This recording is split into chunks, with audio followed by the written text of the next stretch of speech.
Naya had once been the brightest spirit in her community. People often said she carried sunlight in her smile. As the chief's only daughter, she was loved deeply by her father and respected by almost everyone who knew her.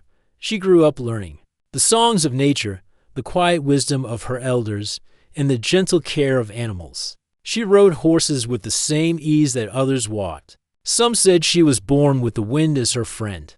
But life has moments that change everything without warning.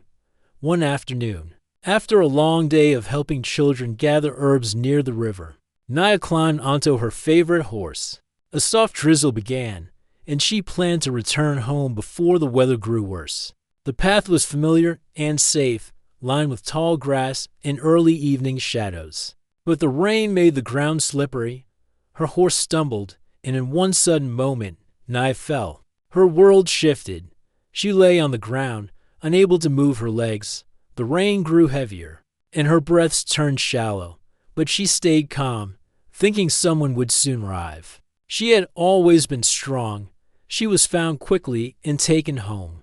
The tribe's healers cared for her with all their knowledge. She received teas, warm compresses, and gentle massages meant to bring strength back to her body. But days turned into weeks, and then months, and although her spirit remained steady, her legs did not respond. At first, everyone visited her often. They brought fresh bread, warm soup, and stories to cheer her up. But as time passed, people grew unsure and began whispering things they did not fully understand. Some believed her condition was simply a test of patience. Others, however, feared it meant something more. When people do not understand something, they sometimes let fear guide them. The tribe had already been struggling that season. Food supplies were uncertain. Traveling animals were moving farther away, and weather changes made daily work more difficult. In hard times, small worries turned into larger ones, and people were searching for any explanation for their troubles. A few began to say that Naya's paralysis might be a sign of misfortune. Nobody said it loudly at first. It began as little murmurs when they thought no one could hear. But whispers have a way of growing. Soon, even reasonable voices started to worry. The tribe's council members, already concerned about survival, spoke privately with the chief. They reminded him of his responsibilities. They insisted the tribe needed unity and strength, not fear or confusion. They believed the community had to focus all energy on gathering resources and preparing for the coming cold season. The chief listened quietly. His heart felt heavier than ever. He knew these worries came from stress, not cruelty, but it still pained him deeply. Naya was not only his daughter, she was the piece of his heart that made him brave. He had watched her grow, stumble, laugh, learn, and dance. Now he watched her lying on her bed. Hands still graceful, eyes still bright, but legs that no longer followed her will. He wanted to defend her, to remind everyone of who she was. But every time he tried, the council reminded him of the tribe's current dangers. They claimed that helping Naya required too many resources, food, care, and time that the tribe could not spare in such a difficult season. They said her condition brought worry, and worry could weaken the tribe. The chief felt torn between his duty and his love. Finally, the council proposed something that made his heart break quietly. They suggested moving Naya to a small shelter on the edge of the settlement. They said she needed peace and rest, away from the daily rush of the tribe. They claimed it would calm the community and allow the chief to focus on leading. The chief knew it was not right, but fear had already shaped their decisions, and he felt pulled in every direction. After sleepless nights, he agreed, but only after making sure she would at least have a roof over her head, a blanket, and water. He hoped the decision would be temporary, just until the fears settled. Naya, when told about the move, felt a quiet ache in her heart, but she refused to let the sadness consume her. She had always understood responsibility and sacrifice. She knew her father was suffering inside more than anyone else, so she tried to smile. Even though her eyes held tears, she told him she would be fine, even though a part of her felt uncertain. She did not want to add to his burden. The day she was moved, the sky was clear. Clouds drifted lazily above, and the air smelled of early autumn. Several tribe members carried her to the small abandoned hunting shelter. It was simple and wooden, structured with a narrow doorway, a small bed of dry grass, and a place to keep a fire if needed. The place felt lonely, but Naya reminded herself that loneliness could be softened by hope. Her father visited every night for the first few days. He brought warm bread and berries. He sat beside her and told her stories from his youth. Naya loved these moments. The quiet talks, the soft candlelight, the warmth of her father's presence, they made her feel stronger. But soon, even these visits were questioned by the council. They worried that the chief was losing focus. They reminded him that the tribe needed him every hour. Eventually, they asked him not to visit her anymore, at least until their situation improved.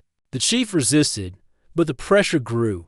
He feared that if he did not lead well, the entire tribe might suffer. At last, he stopped visiting. On the night he made that decision, he sat alone outside his home, looking up at the stars with eyes clouded by sadness. He hoped Naya would forgive him one day. Meanwhile, days in the small shelter passed slowly for Naya. She spent her time listening to the wind brushing the grass and the rustle of small animals. Outside, sometimes she heard laughter from the village in the distance. Each sound reminded her of a world she used to move through with steps as light as feathers. Despite everything, she tried to stay positive. She ate her food carefully, saving as much as she could. She learned to pull herself up using her arms. She practiced simple movements, hoping her legs would one day respond. She told herself that life could change suddenly again just as it had once before. And maybe next time, the change would be good. But winter was approaching. Nights grew colder. The fire became harder to maintain with the limited wood she had. Some days, her food supply was so little that she stretched a meal into 2 days. Her hands grew tired, her body thinner, but her spirit stayed determined. She reminded herself daily that giving up was not an option. She often looked out the small window of the shelter, watching the horizon. She liked imagining travelers passing by, carrying stories and new beginnings in her heart. She believed that life sometimes sent help from unexpected places. In one early morning, when frost touched the ground and the sky held a pale silver glow, Naya heard something different. It was the gentle sound of hooves, slow, steady, unhurried. They came from the distant path where riders rarely traveled. She straightened herself. Listening carefully, someone was out there. Someone she had never met. Someone who was about to change everything. The soft, steady sound of hooves came closer, breaking the quiet morning air. Naya's heart began to beat a little faster. She had not seen a stranger in many months, and she wondered if the rider would pass by or stop. She listened closely, hoping that whoever it was might notice the small trail of smoke rising from her tiny fire. A few moments later, the rider appeared at the edge of the tree line. He sat tall on a tan horse with calm eyes. His clothes were simple, dusty from travel, and his hat shaded most of his face. He moved with a peaceful confidence, as if he carried silence with him like a trusted friend. He did not rush, nor did he look lost. He simply followed his own quiet path.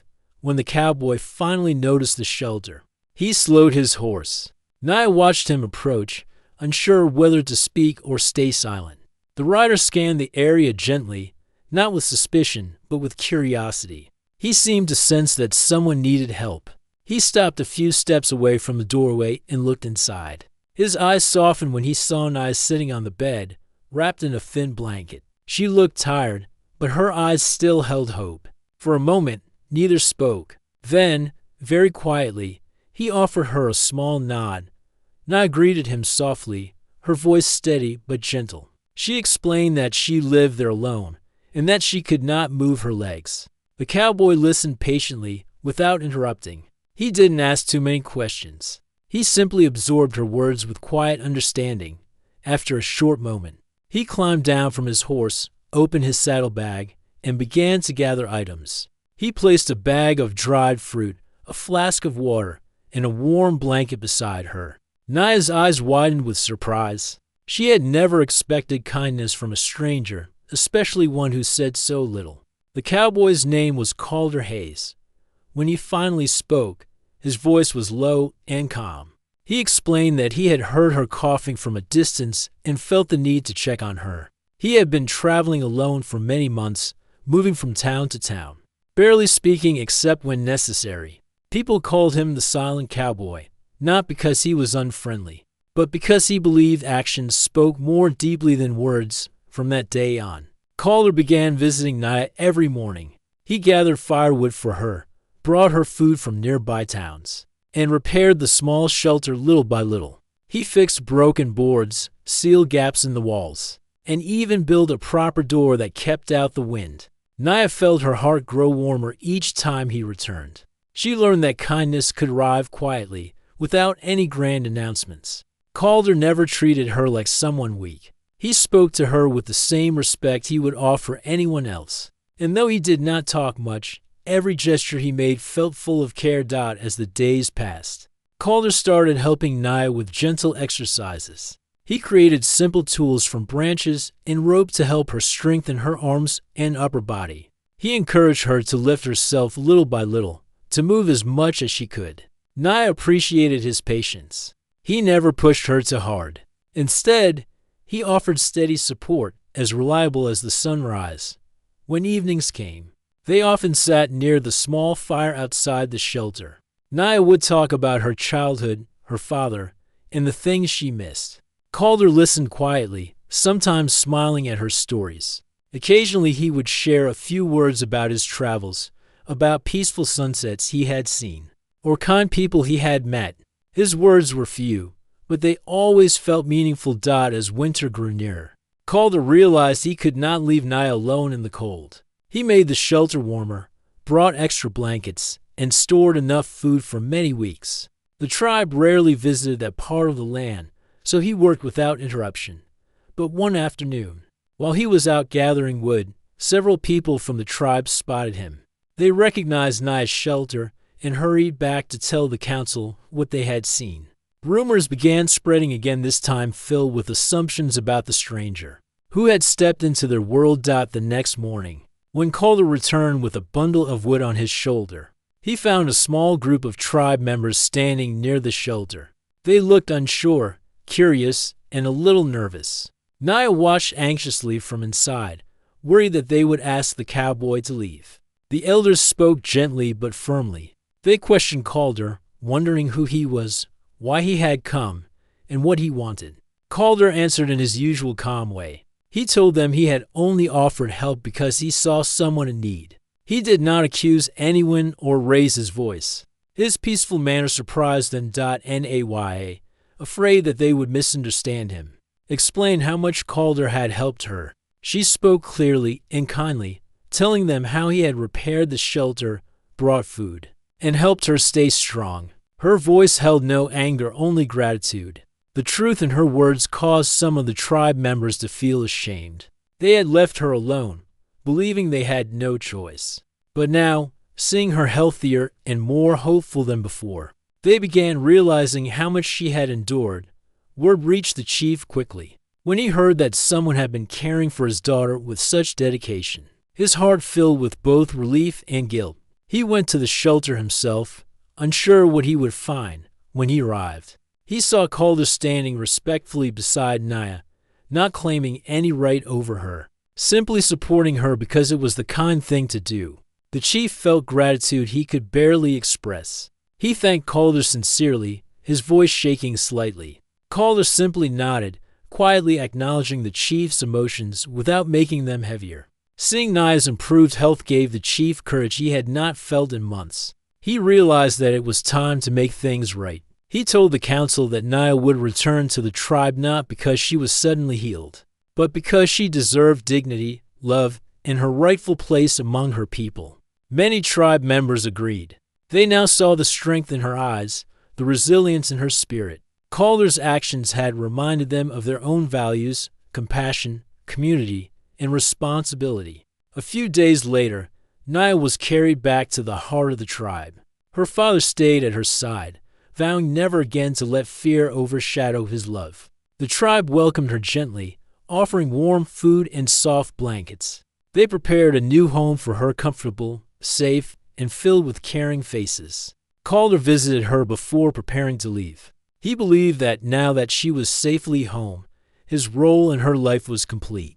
He packed his belongings and saddled his horse quietly. Nia watched him from the doorway, her heart heavy. She thanked him for everything, for his kindness, for his patience, and for bringing hope back into her life. Calder listened, his calm eyes reflecting the soft evening light. He told her she had always had the strength inside her. He had only helped her find it again. When he turned to leave, Nia felt something shift within her. She realized she did not want his presence to disappear from her life. He had become a steady light in her darkest moments. And even though she could not walk, she felt freer than she had in a long time. With gentle courage, she asked him if she could travel with him one day, if he would allow it. Calder paused, surprised. He had spent so long riding alone that he had forgotten what it felt like to have someone want to share the road with him.